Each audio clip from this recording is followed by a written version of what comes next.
तो जब मैं मसीह में आया मैं 19 साल का था, लेकिन इतने साल मैंने मैरिज नहीं की, कोई गर्लफ्रेंड नहीं, कोई पंगा नहीं। मुझे मालूम था परमेश्वर मेरी स्पिरिचुअल लाइफ में काम कर रहा है। और जब मेरी एज 29 हुई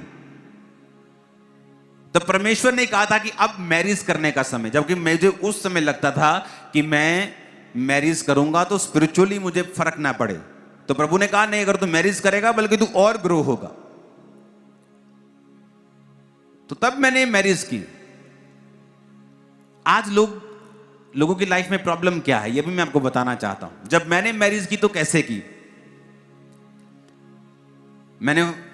जब मुझे मैसेज आया कि मुझे मैरिज करनी है, प्रभु चाहता है मैं मैरिड हो जाऊं, मैंने कहा ठीक है। मैंने अपने टीम मेंबर को बुलाया, मैंने कहा मुझे लड़कियों की फोटोज चाहिए, मैंने शादी करनी है। कहते जी ठीक है जी, मैं लेके आना। 2-3 दिन उसने लगाए, फोटोज मेरी टेबल पर रखी।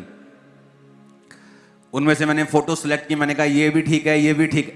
आज लोग कैसे शादी करते हैं, जब चर्च में मैरिज ब्यूरो है लोग आके बताएंगे मेरी कुड़ी दी उम्र जी हैगी 31 साल ते मुंडा होवे घट्टो घट्ट 35-32 साल दा, डॉक्टर होवे, पैसा तेला होवे। ये सारी चीजें रॉन्ग हैं। इसीलिए बहुत से क्रिश्चियन यंग लड़के और लड़कियां अनमैरिड हैं, अपनी मूर्खता के कारण, परमेश्वर के कारण नहीं। क्यों? मैं बताता हूं शादी कैसे करनी, मेरा एक्सपीरियंस ले लो। और मेरी फर्स्ट क्लास मैरिज है, हालेलुया। मैं बताता हूं कैसे करते हैं मैरिज। सबसे पहले प्रार्थना। मैंने 10 साल प्रार्थना की है कि प्रभु मैं मैरिज कर हो तो बेस्ट हो, मेरी शादी मेरी लड़की तेरी ओर से हो। इधर उधर देखना, कोई देखना नहीं, कोई आंख मटक्का नहीं, ये तो नहीं, ये तो नहीं। बहुत सारे पास्टर्स पकड़ना चाहते थे मुझे, जो शारीरिक पास्टर होते, ये इसके साथ प्रभु का प्लान है। मैंने कहा अच्छा प्रभु का प्लान है। तो जब मैच्योर हुआ, 1-2 साल का क्रिश्चियन बना, तो मुझे लगा कोई प्रभु का प्लान नहीं भाई साहब, ये तुम्हारा प्लान है। तो समझ आई कि मुझे इस चीजों से दूर रहना है, दूर रह के मुझे परमेश्वर को खोजना है। जब समय आता है, मोस्टली क्रिश्चियन क्या करते हैं, अच्छा मैं इंजीनियर हूं तो मुझे लड़की पढ़ी लिखी चाहिए। ये राइट मापदंड नहीं। मैं नहीं कहता आप बिल्कुल अंगूठा छाप ले लो, मैं नहीं कहता। हो सकता है कि आपके लिए अंगूठा छाप बेस्ट हो, लेकिन आपको क्या देखना है पहले। आपको कभी नहीं देखना इसका फाइनेंशियल स्टेटस मेरे साथ मैच करता है कि नहीं, ये कास्ट मैच करती है कि नहीं, पढ़ाई लिखाई मैच करती। आप कभी शादीशुदा नहीं हो पाओगे, शैतान काम करेगा आपकी लाइफ में अगर आप ऐसा करोगे तो। मुझे सेम मेरे कास्ट वाली चाहिए, मुझे सेम। आपको सबसे पहले क्या चाहिए? प्रेयर। आपने प्रेयर कर ली 2 साल, 3 साल, 4 साल, 5 साल, प्रभु जब भी मेरी शादी हो, लड़की तेरी ओर से हो। वो 5 साल आपने पवित्रताई में बिताए हैं, प्रार्थना में बिताए हैं, आपने कोई गलत काम नहीं किया, व्यभिचार में नहीं गिरे। जब आपको मालूम है स्पिरिट में कि अब मुझे शादी करनी है, जस्ट मैरिज ब्यूरो में आओ और बोलो मुझे फोटोज दिखाओ। कभी मत कहो इसकी उम्र, इसकी ये पढ़ा कितना है, पढ़ी कितनी है, कुछ नहीं देखना। सबसे पहले ये देखना है कि आपको फिजिकली आंखों से देखकर वो बंदा या बंदी पसंद है कि नहीं। अगर आपको वो पसंद है, आपकी आंखों को लग रहा है कि ठीक है ये सुंदर है, मुझे पसंद है, फिर उसके बाद पसंद के 3-4, जैसे वो रेहड़ी पे जाते हैं ना, सेब उठाते हैं, सब अच्छे अच्छे सेब उठाते हैं, तो पहले 4-5 उठा लो अच्छे अच्छे रिश्ते। ये 4 लड़की बोले ये चारों पसंद है, उठा लो। ये 3 लड़कियां पसंद है, उठा लो, तीनों फोटोज उठा लो। अब उनसे मिलो और जो स्पिरिचुअल लगे उसके साथ शादी कर लो, बस। अगर तुम गए कास्ट, पैसा, पढ़ाई, कद, ये वो, भाई साहब तुम कंकाल बन जाओगे, शादी नहीं होगी। और तुम प्रभु का सिर खाते रहोगे। और प्रभु भी कान बंद कर लेगा, यार बस कर यार, क्योंकि उसने हमें बुद्धि दी है। अब्राहम का नौकर जाके बोला इसहाक के पास, ये तेरी पत्नी है। कहता है ये मेरी पत्नी है, आमीन। क्यों? इतना स्पिरिचुअल आदमी है, उसे पता है कि खुदावंद मेरे साथ गलत नहीं होने देगा। लेकिन अगर 10-10 बॉयफ्रेंड और गर्लफ्रेंड रखी हुई हैं तो भाई साहब पूरी चुड़ैल मिलेगी आपको, मैं गारंटी देता हूं, खून चूसने वाली। अगर और पूरी बैंड बजाने वाला हस्बैंड मिलेगा अगर तुम्हारा कैरेक्टर सही नहीं है तो, मैं आपको गारंटी देता हूं। आप सेटिस्फाइड नहीं रह सकते उस मैरिज में जिस मैरिज से पहले आप टू मच कैरेक्टरलेस हैं। तो पहला रूल है प्रेयर। आपने इनफ प्रेयर कर ली है, प्रभु पे भरोसा रखा है, प्रभु इंतजाम करेगा। आपको लगता है कि अब मेरी शादी अब मुझे करनी है, मुझे 3, 5 साल 10 साल हो गए प्रार्थना करते, फोटोज देखनी है जो आपको बेस्ट लगते हैं देखने में। आप ये नहीं कहते कि हाँ मैनू आत्मिक चाहिए, कोई नहीं रंग जितना मर्जी हो, आत्मिक चाहिए, मुड़ के ब्याह करा के दूजियां वाल देखते रहना। फिर ऐसा भी मत करना, क्योंकि तुम्हारी एक ही मैरिज होनी है तो तुम्हारे को वो लड़की वो लड़का पसंद होना चाहिए। सबसे पहली बात ये जरूरी है। आपको पसंद आया, दैट्स इट।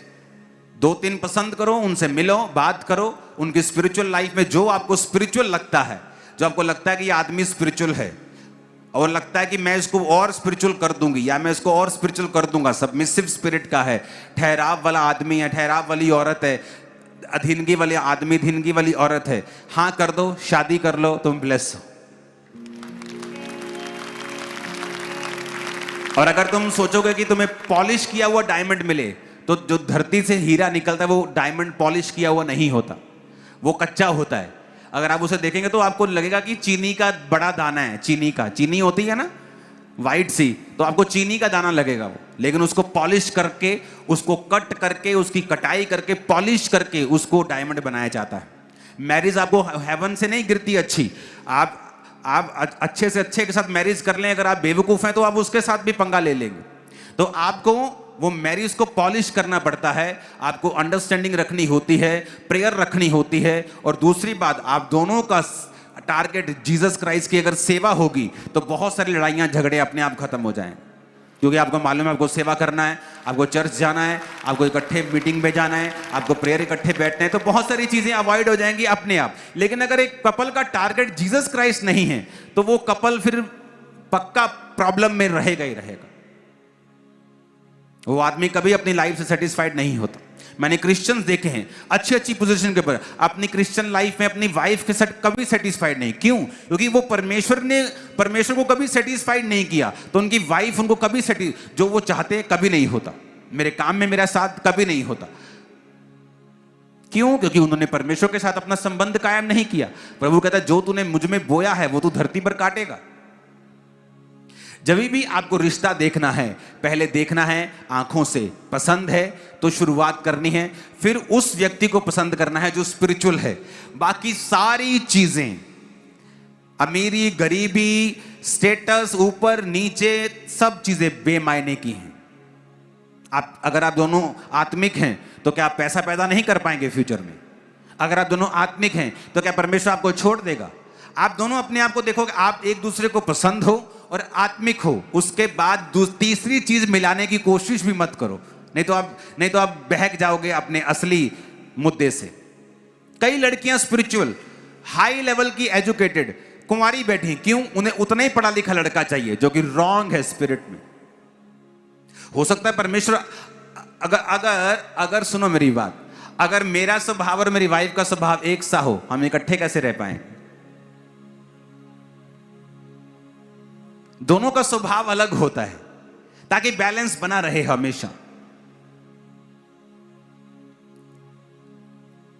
तो कभी मत कहो मुझे उतना ही पढ़ा लिखा चाहिए। कई बार आप देख लो दोनों पढ़े लिखे हैं और दोनों छितर पनीर की रोटी के बिना सोते नहीं। दोनों छितर भी और बोलो और पनीर भी बनता है घर में रोज, छितर भी बनते हैं रोज।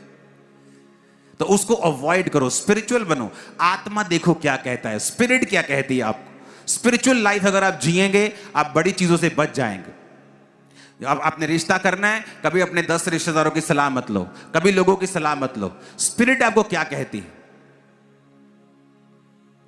मैं अपनी लाइफ में उस जगह पहुंच गया था स्पिरिचुअल लाइफ में, मैंने दोनों लड़कियों को देखा, मैंने कहा ये दोनों मुझे पसंद है। अब दोनों की बैकग्राउंड चेक करो, कौन कैरेक्टर वाइज गुड है, तो जो गुड है वो आपके सामने निकली।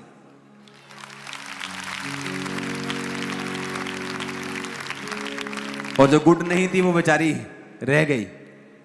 हालांकि वो फोटो नंबर 1 थी और उसको नहीं मालूम, क्योंकि जब उसका कैरेक्टर मालूम किया गया वो गिरी हुई थी अपने कैरेक्टर में, और उसे नहीं मालूम जब वो गिरी थी उसने क्या मिस किया होगा, उसको नहीं मालूम।